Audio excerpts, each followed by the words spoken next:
was really good. I enjoyed my soup, and I hope you did too. So, let's talk about why that was so important.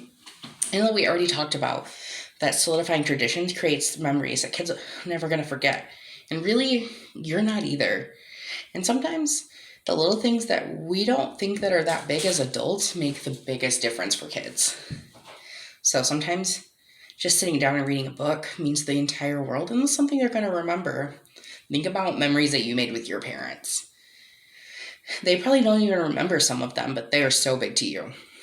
So, okay, why is making soup a super easy, mundane task so important? Well, first of all, how many skills do we just learn on making soup? We're teaching decision making. We pick what vegetables, meats, noodles, whatever goes in the soup, or even what can of soup to get. Okay. Decision making is super important at this age because it teaches them not only their own personal autonomy, which is the freedom to make their own decisions about themselves and what they want, and it also teaches them that the skills to make decisions, right? They have to learn at some point.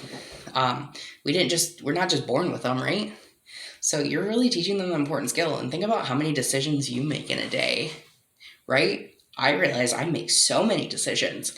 And so by solidifying skills, you're teaching them to get even better at them. And they're going to be so great at making decisions early on. And that's really going to create a strong little human being.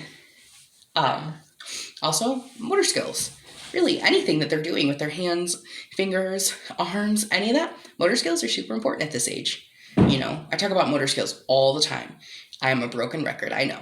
But they're so important at this age because everything is physical in what they're learning. And the more physical movements they do, the more solidified those actions are. And by solidifying those actions, you're creating a faster advancing human being. And that's pretty cool, right? Things you don't even think of as important are teaching so many skills. So by having them lift the can, hand you the can, stir the soup, pick the bowl, pick it up, hand you vegetables, anything. Those are solidifying those movements and they're keeping those actions fresh in their brain so they don't forget them because obviously you can't, let's not forget those. Those are important, right? So good job.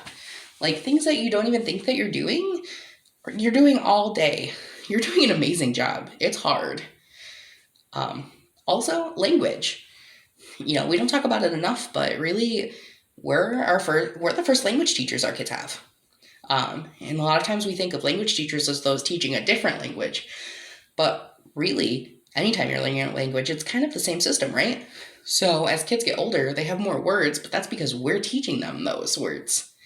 So by naming the things that kids give you, like carrots or celery or chicken, whatever part you put in your soup, you're teaching them the language for the items around them and anything in the world, really. So they're becoming effective communicators. And that's really important, right? Because it's so much easier to know what a kid wants when they tell you versus a crying baby. So that's the right track. And good vocabulary also stimulates the brain and helps critical thinking skills. So you're really, really just getting their brain going. So great job. So I encourage you to keep naming everything for them because they're just going to keep picking it up like a sponge. And lastly, we're teaching them healthy food choices. And however your family eats is how your family eats, and I will never tell you any different. You are your best knowledge source for your family.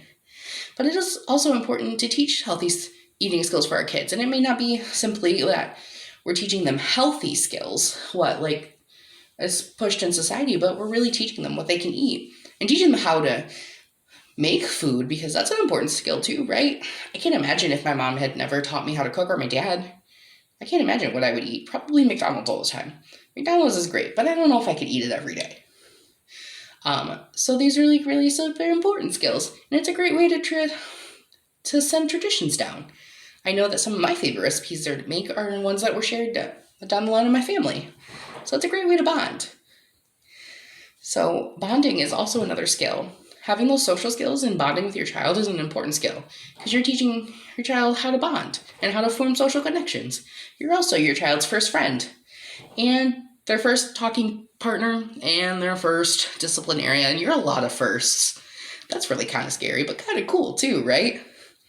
Um, so yeah, you're really teaching them what it means to put into other relationships around them. So one, great job, because you're really setting the standards for their life, and two, that's really important. So like, whoa. So really keep pushing those along. And I encourage you to make new traditions as well, because those can be passed along forever. Traditions start somewhere, right? Okay. So I will stop gabbing at you now because I'm sure you are ready to move on because we have such a special guest coming. So I will go ahead and switch on over to Miss Lindsay, and she's going to talk about what it's like to work for a news station. And then she's going to read a super special book that she wrote when she was 9 years old. Whew, that's really cool. So go ahead and get ready to listen to Miss Lindsay.